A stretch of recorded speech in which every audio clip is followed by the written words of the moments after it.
that stuff, and not a big deal. There we go. Not a big deal, but I think that sometimes I just reach for them out of habit, and the table is where the lapel used to be, or the other way around. So I have a tendency to hit the wrong one. One night, I was running video, and Matt was running sound, and the announcements and the prayer, both Matt hit the lapel button instead of table, and the lapel, if it's off, it just goes zzz. So the live stream just gets a bzzz. We're hearing it out of the microphone, out of the earphones, but we didn't know what it was. But we identified. It's echoing too, Steve. They're marked, but he's on it. Sometimes. The reason I said that is because we have had people in the sound area that didn't. Yeah, we're not that old. They didn't hear that. We're not that old yet, or as cantankerous.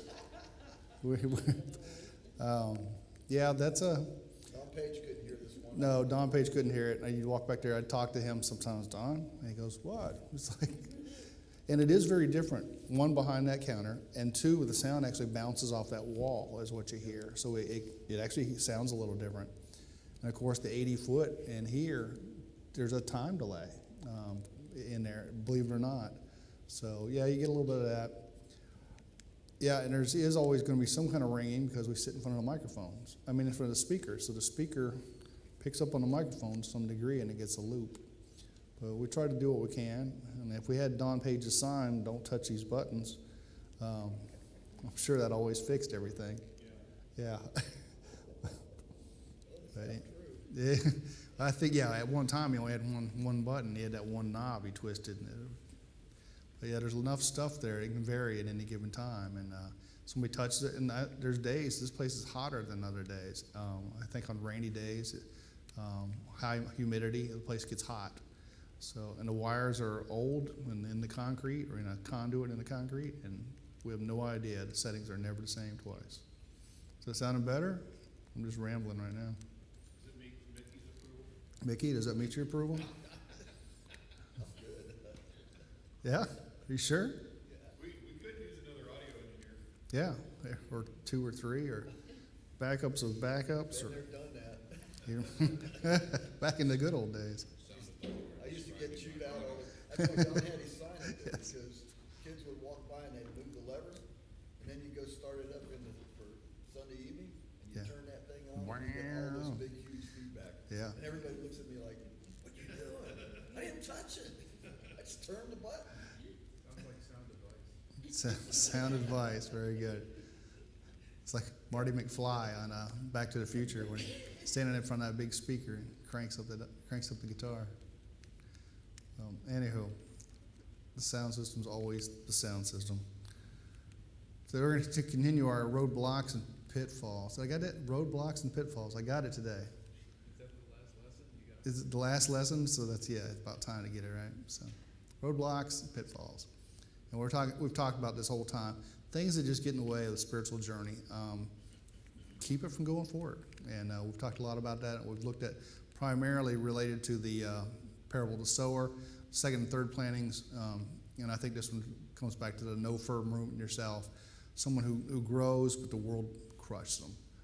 Whether it's the world or a lot of times it's somebody in the church or the church itself. And that causes them not to proceed.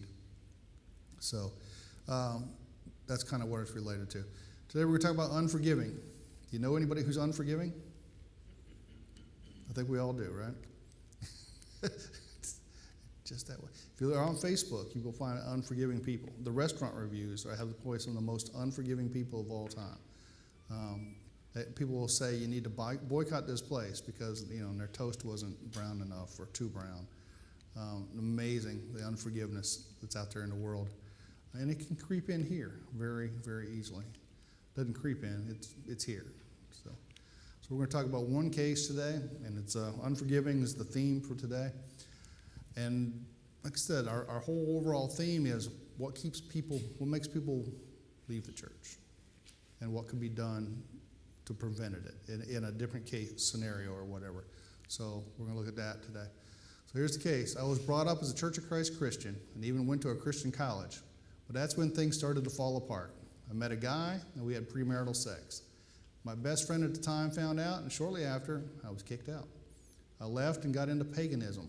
which I find much more welcoming. 10 years ago, right before my mom died, I called her and explained everything about being bisexual, pagan, etc. She told me that what she wanted most from me to be happy, whole, safe, and sane. When she passed away a couple of months later, one of the elders in the congregation got up and delivered a 20-minute monologue about what my mother would have wanted most in life was for me to come back to the church. I have since told my father and my stepmother that I will never set foot in a church again. All right, so what kind of problems or roadblocks, pitfalls did this individual encounter on their spiritual journey?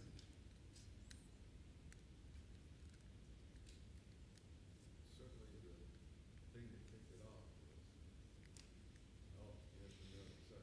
You can't be forgiven for that. We're going to have to chase you out of here. Yeah, so the call of the world, and then they were chased out of college for that. A Christian college. A Christian college. That would have been okay at the University of Florida or FIT. No questions asked.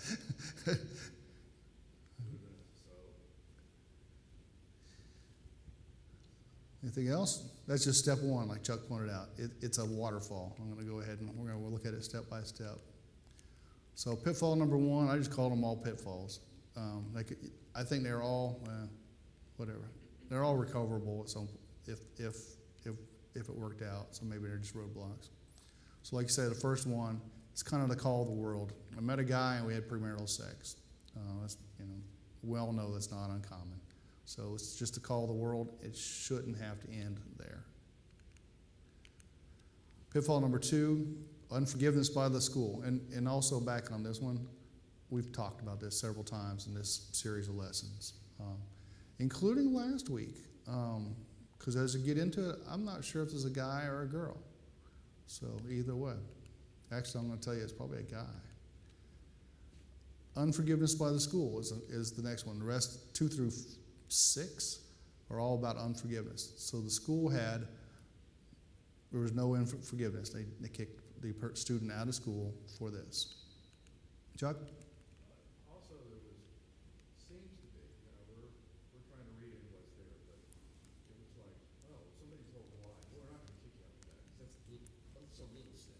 This is a really big sin. There is no little bit of sin. There is no big sin. There's just sin. There's just sin. There's no little and there's no little big. If that was their criteria that you sin, they ought to kick everybody out of school. Because all of them sin. They all sin. Yeah. And I'm going to break some of these down a little bit, but yeah, you're right. And having 2 kids that have been at a Christian college, yeah, it all happens, a little bit of everything. And being, I've gone to college myself. I've seen it all there. Third one, I left and got into paganism, which I find much more welcoming. So there's unforgiveness by the person that the story's about. They didn't forgive, basically it's the college that kicked them out. They took it out on the church, left the church entirely, and went to paganism because it's much more welcoming.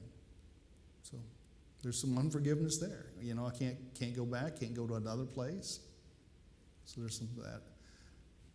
Anybody know what paganism is? And we'll get into that too, just because I just thought that'd be something fun to look at. We'll get there. Number 4, right before their mom died, I called her and explained everything about being bisexual, pagan, etc. She told me that she wanted most for me to be happy, whole, safe, and safe. So there's some suspected unforgiveness. This doesn't happen till mom's ready to die.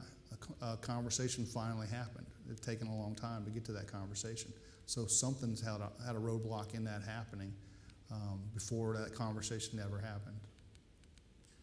Number 5, when she passed away, one of the elders gave a 20-minute monologue about she would have wanted her child to come back to the church.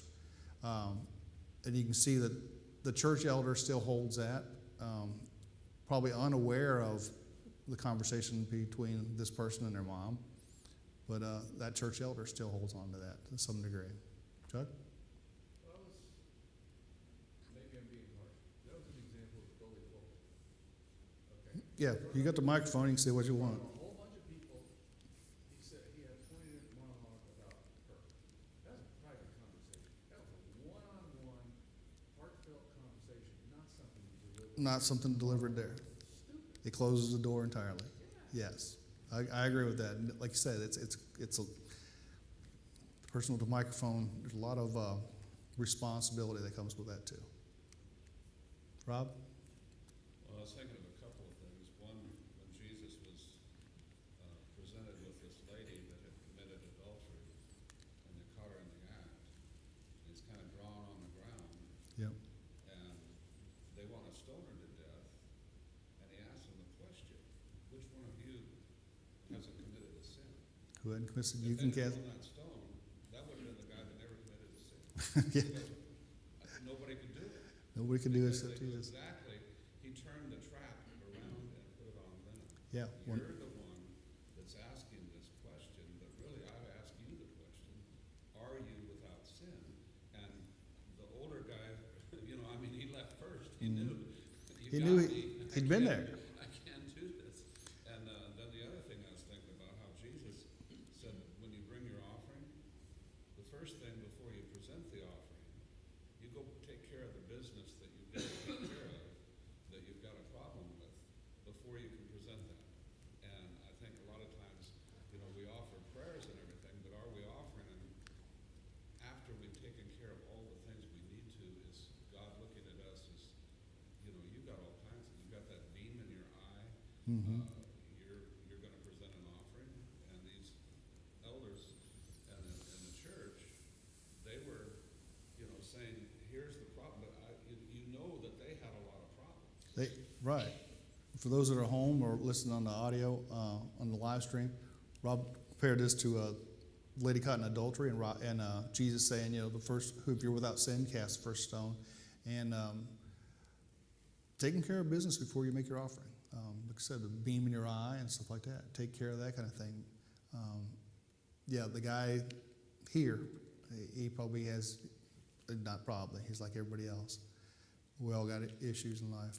And number 6, even this person that wrote this story, which is basically all the stories, all the accounts we've seen, there's an unforgiveness by this person. Most of the stories we saw ended with, I'll never step foot in a church again. And that's what we went through with this whole thing, is try to, how could that have been avoided? It's, if you never step foot in a church again, can you find Jesus? Can you get to heaven? What are the consequences of something like that? All right, we're going to look at some of these again. We're not going to, I got number 1. I met a guy and fell into premarital sex. No, we had premarital sex. Call the world. We've handled that 3 times. We won't need to handle that again. Unforgiveness by the school.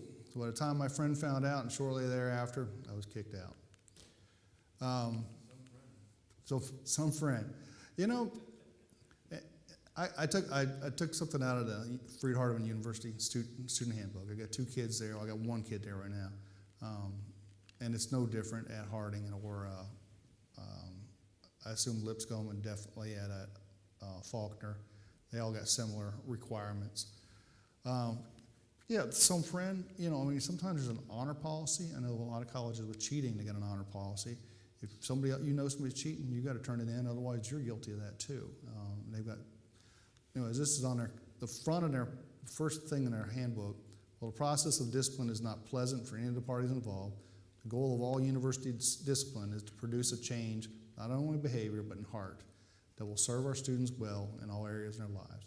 Students may receive disciplinary action for any conduct that constitutes a hazard to the health, safety, or well-being of others. A student may also receive disciplinary action for conduct that is detrimental to the interests of the university or is in violation of the policies within this handbook. Violation of civil law may result in university discipline. Students, regardless of place of residence, are responsible for their conduct for ensuring that their conduct is in alignment with 5 scriptural pillars of love, integrity, discipleship, wisdom, and unity. And they create a bubble. Dean Miller says, his comment on Freed-Hardeman is it's a good place to finish growing up.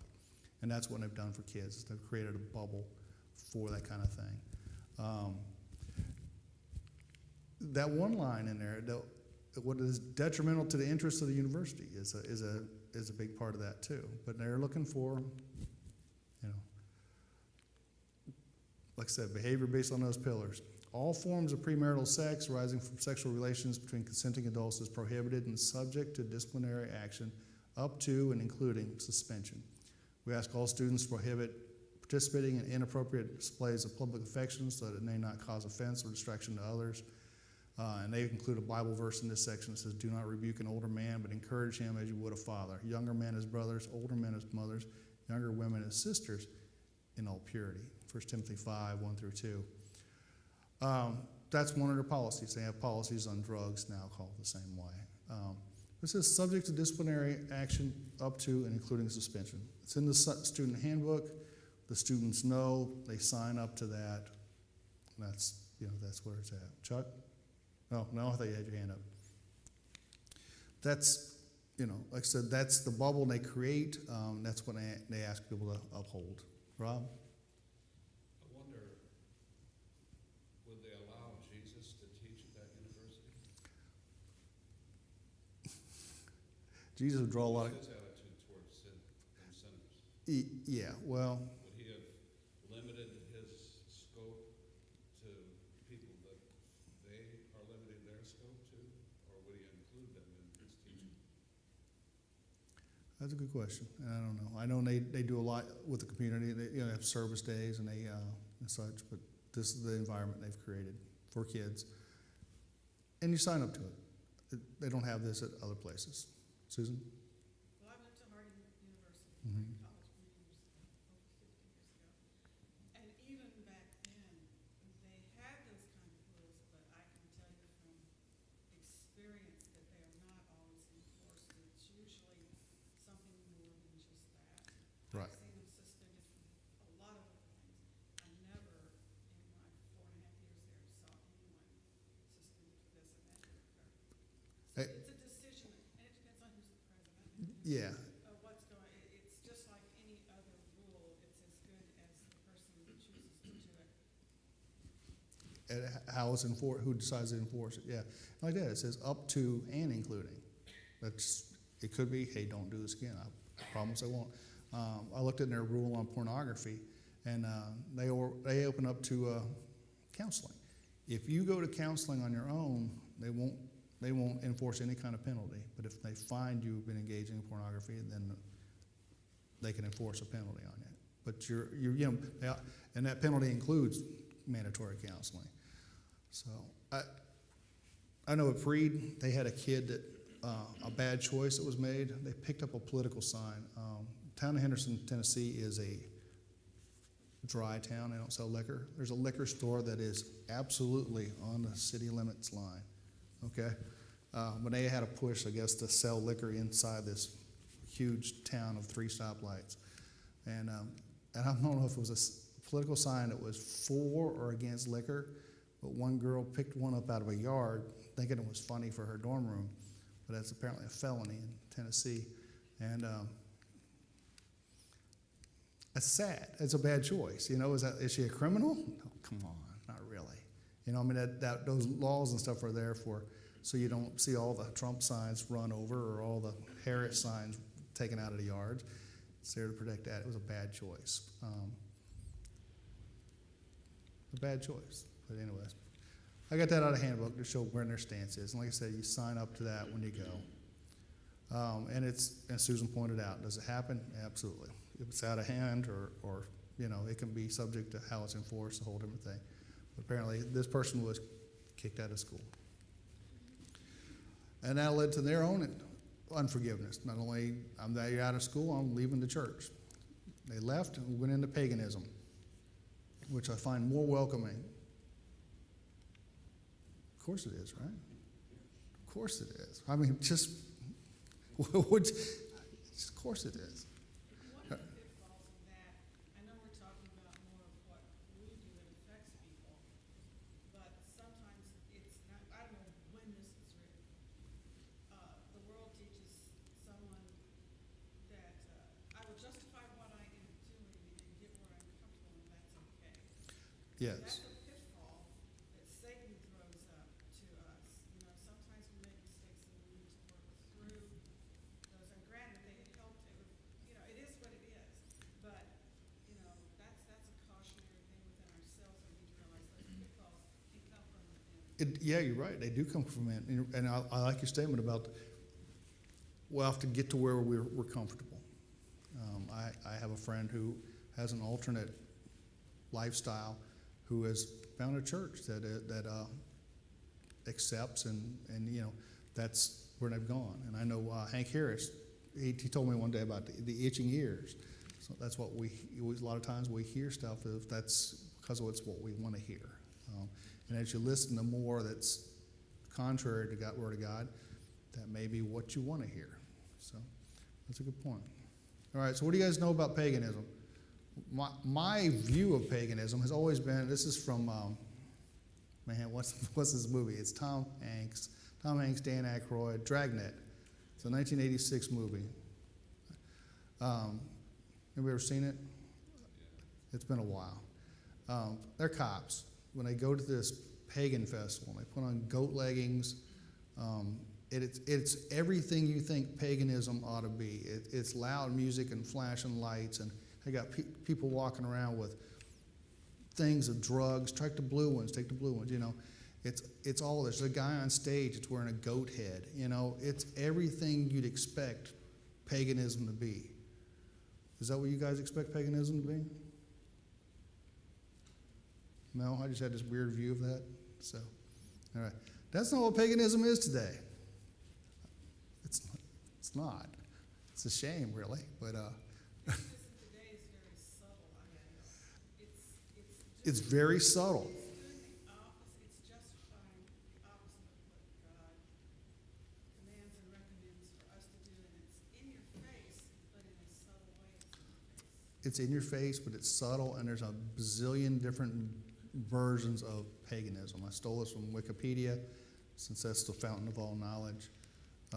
Modern paganism, also known as contemporary paganism and neo-paganism, spans a range of new religious movements variously influenced by the beliefs of pre-modern peoples from Europe, North Africa, and Near East. So it goes from pleasing yourself, which can still probably be some kind of paganism thing, but it's a religion of some sort, and like you say, it's contrary to what the Word of God, but it's a search for God, a God. I got this off of neopaganism.org, in case you ever want to know. That website actually exists. So neopaganism is in its essence the worship of the powers of this world, beautiful or terrible, but all in a circle under the turning sky above, which is one. Rob? Well, Neo is new, Neo is new. but I think that most of them are going back to like Egypt. Yeah, it's old school. Back to the, to the belief in multiple gods, and that somehow there's this afterlife, that if you go through, some form of, everybody believes in an afterlife. They all believe in some form of afterlife. God put eternity in our heart, and sometime in your life you're going to think about eternity, and you're going to try to figure out, now how can I get there living the way I live? So you look around and try to find a group of people that are living like you, that have a plan. And if it's the Catholic view of Christianity or Protestant or whatever you're looking at, it could be Hindu, it could be Buddha. There's millions of people that are searching for the right answer to eternity. Right. But there's only one answer, and that's you'll have no other God beside me. You have no other God beside me, and they look a million different places. I feel like when you talk about paganism, it involves a God, but not our God. When you talk about heathenism, it does not necessarily involve a God. People will joke around and say, I was a heathen, maybe because they didn't believe in God before you met him. But paganism It's different. is in your face God. Yeah. Yeah, I expected paganism to be more along the likes of the atheists and stuff, but it's not. It's not the God, but they're looking for a God. So more maybe along the agnostics. And the heathenism, like you said, there's a branch of paganism called heathenism, which is even, I expected it to be the goat leggings and but there's another branch which actually goes to Old Norse gods, Scandinavian gods, Odin, and so, anyways. Who knew, right? Thor. Yeah, there you go. What neo-pagans seek is a new cosmic religion, oriented by the tides, not of history but of nature, the four directions, the seasons, the path of the sun, the timeless configurations of the psyche. They seek not that morality comes from imposing the will on reluctant flesh, nor the mystical trance that is in the fruit of asceticism, but the expansiveness of spirit that comes from allowing nature and right to lower the gates confining the civilized imagination. For them, this is the spirit called up by the names pagan and polytheism. So you can already see, you got the nature thing, you got the sun, the moon, there's some kind of mysticism in there. I'm not really sure what asceticism is. The fruit of asceticism. I would think that would have something to do with vanity. You know, I was just going to say, there's somebody on Highway 50 that's an whatever. Yeah. Yeah.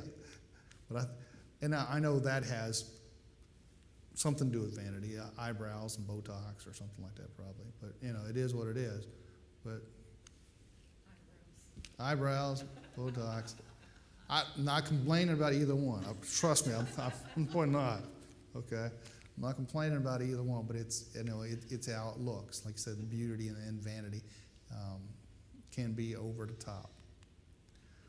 Rob? I kind of look at it like there's buckets of people, and describing the Gentiles, they could go out and they could see creation, and that demanded that there was a creator. Right. But they exchanged the truth for a lie, and they worshiped. They start worshiping creation. They start worshiping the sun and the moon. Yeah, so I think that's where people go with, you know, you see this, if you have a choice, there's got to be a creator. I mean, when it all comes down, you know, I struggled with this once in my life, that what if there's no creator? Well, that just doesn't work. It doesn't You work. look at the order, you know, I forget how many 159,000 receptors there are in your eye Mm-hmm. connected to the brain. So it's way too complex to happen on Yeah, accident. and that just happened by accident, you know? I don't think so, you know? Neo-pagans seek to restore a proper balance between masculine and feminine symbolism. So, you know, God is referred to as He, and they try to balance that.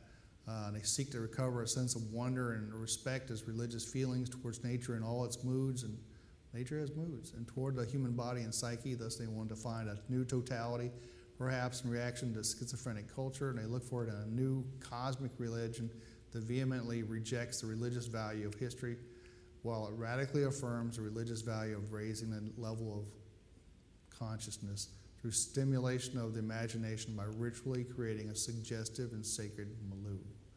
So anyways, that's neopaganism.org.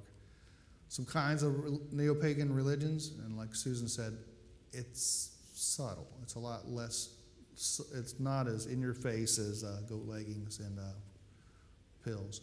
Wicca. Anybody know anything about Wicca? They're not witches, really, are they? But they worship nature and something. White witches? Okay. Camille, I know. Camille asked me about that one time. Apparently, she had a client that was into Wicca. She goes, "You know anything about it?" I said, "I got the internet. We can find out. We'll learn a little bit about it." Shamanism. Is that where you wear a big buffalo head? Is that Shamanism probably goes back to Native American traditions, right? Is what I would expect from the other things. I didn't look into these. Why did it include what? Buddha? You know, yeah, because there's a... voodoo. Yeah, voodoo. Well, voodoo probably could... I can see that falling into that. Shamanism, yeah. A witch doctor of some sort. Druidism probably goes back to Ireland. Yeah, the Druids. The Druids. Roman polytheistic reconstructionism. I have a feeling AI made that up. But there's also Celtic reconstructionist paganism. I don't know. Hellenism, Slavic native faith, heathenry. Like I said, I looked at the heathenry expecting to find goat leggings, and it's actually Norse, Scandinavian gods. Discordianism. There's a lot of different versions, not virgins. There's a lot of different versions of this. and you see it like that. The candles which bring on peace and calming. I know there's a lot into the. I don't know. Go ahead, Chuck. Bail me out. She looked up asceticism. Okay. It's really denying yourself. Asceticism is denying yourself. Yeah, so that almost gets into Stoicism. Yeah. The Stoics got into if I deny myself and like that, and therefore I'm better off. I'm better off because I deny myself. They say that's one of the draws of Islam, is it feels spiritual, and in the vows of no extramarital sex and no alcohol are big draws to people, and in the dietary laws. But a lot of people that feels more spiritual to them, and that's a draw. So, Rob, Did you throw Scientology in there? you know, why not? Let's throw Scientology in there too, I guess. There's some, like I say, it feels spiritual. I think is what a lot of this does. It goes to a different kind of God. It makes people, that's where the draw is. But with all those, you get to make up your own rules. Yeah, you could have Chuckism. Put God up, so you got to make up your own rules. Yeah, you get to make your own rules, and I'm sure there's different clans of any of them that feel a little different. So, Rob? I don't want to go down this rabbit hole, but I do.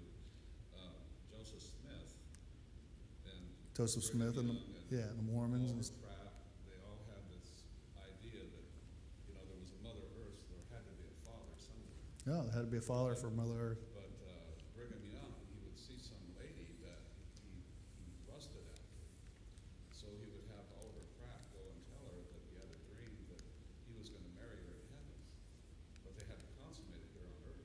Oh, And so after the second, third, or fourth time that this had to be consummated, people got a little suspicious of the real reason behind this type of activity. But this goes really, they're in a religion that really falls into paganism. They don't know that, yeah. but their founders sure do.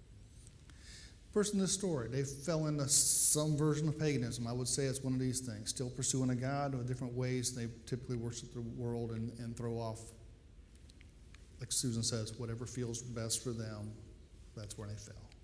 So, divinity, nature is divinity. So the earth, the moon, the stars, the sun, those are kind of gods. Herbal medicine seems to figure into this. Gender equality figures into this. Those are common beliefs of neo-paganism. Rob already mentioned it earlier, Exodus 20, 1 through 3, the beginning of the Ten Commandments. And God spoke all these words, saying, I am the Lord your God, who brought you out of the land of Egypt, out of the house of slavery. You shall have no other gods before me. And the footnote in the ESV is besides. So also you shall have no other gods besides me.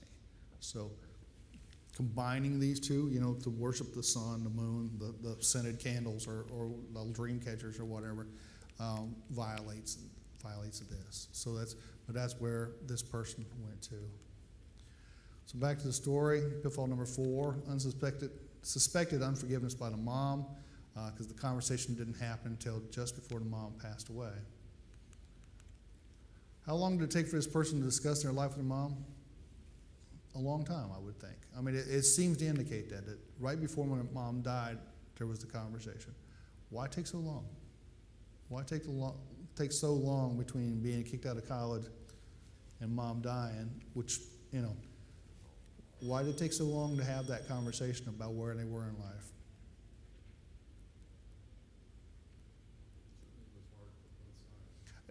Definitely hard for both sides. There was some kind of thing that the mom would probably wanted that this upheld, and this person fell short. Hard to let mom down. That's never an easy thing to either. Rob? I don't know the whole story, but sometimes that dying wish might carry a little more weight Yeah. than some other time you mentioned it. The dying wish. Here's the last thing I want to tell you before I die. That's going to stick. Yeah. That's going to, It'll stick, yeah. Camille, when she worked hospice, that was a common thing with people. As a social worker, it was like setting your mind at ease, and time and time again, it'd be somebody who said, I haven't talked to my children in 20, 30, 40 years. And she'd try to help them. If she couldn't get a hold of them, or if they're dying too fast, maybe get some words that could be sent to them in some other way. So, You can write a lot of things into that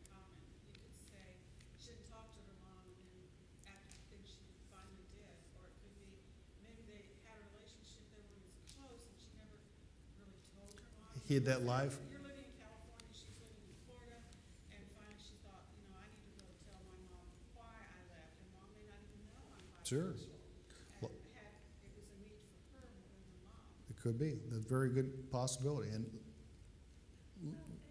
good. I have to wonder if this person was brought up, as a Christian, I'm making the assumption that their mother was a Christian.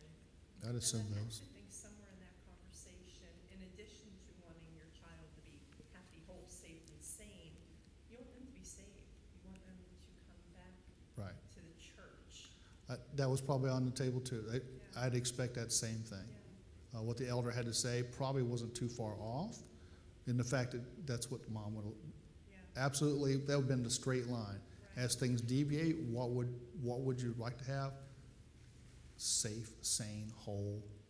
If I can't have this, I definitely want that. I don't want broken.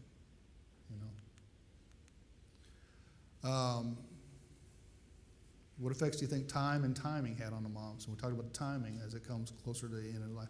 Sometimes just space. Sometimes as your life changes, and maybe this isn't all set.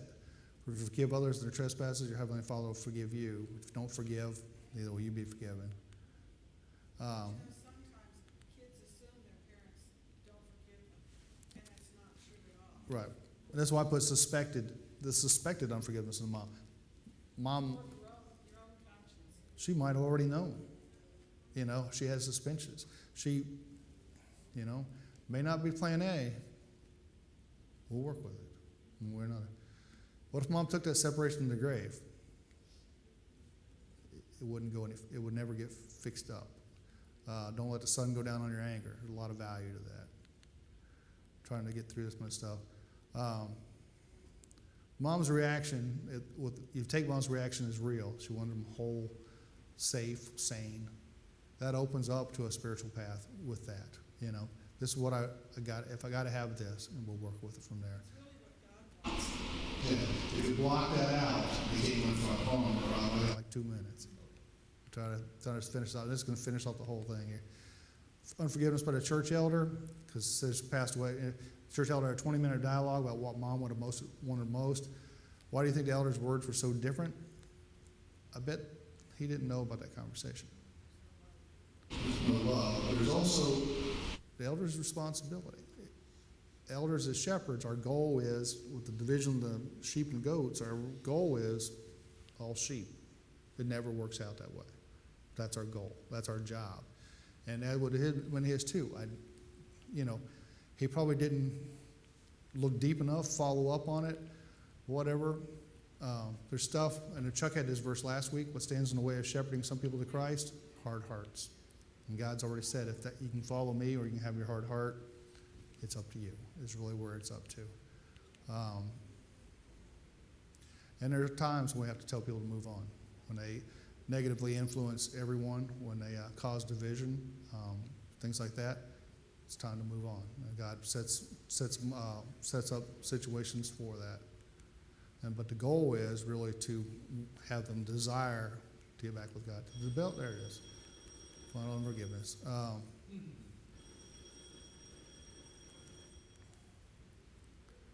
Word of God is living. Here we go. Back up one. So, today, if you hear his voice, do not harden your hearts in rebellion.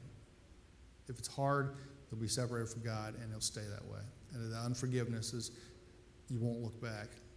To fix that, the Word of God is living, active, sharper than any two-edged sword. It can break a hardened heart.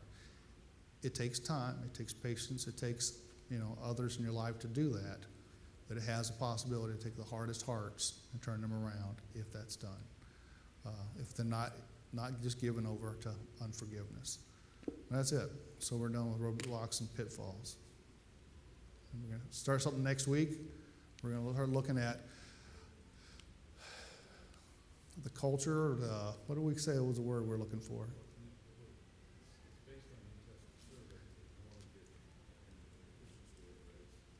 based on, you need to understand the environment. Yeah, we're going to look at the environment of the first century and the New Testament. So we're going to look at that. We're going to look at the environment of the New Testament. So you'll learn some different ways things are done why people are that way, the Roman culture, stuff like that. So thanks for being with us. I know we had some bizarre topics or some hard topics, but thanks for being with us.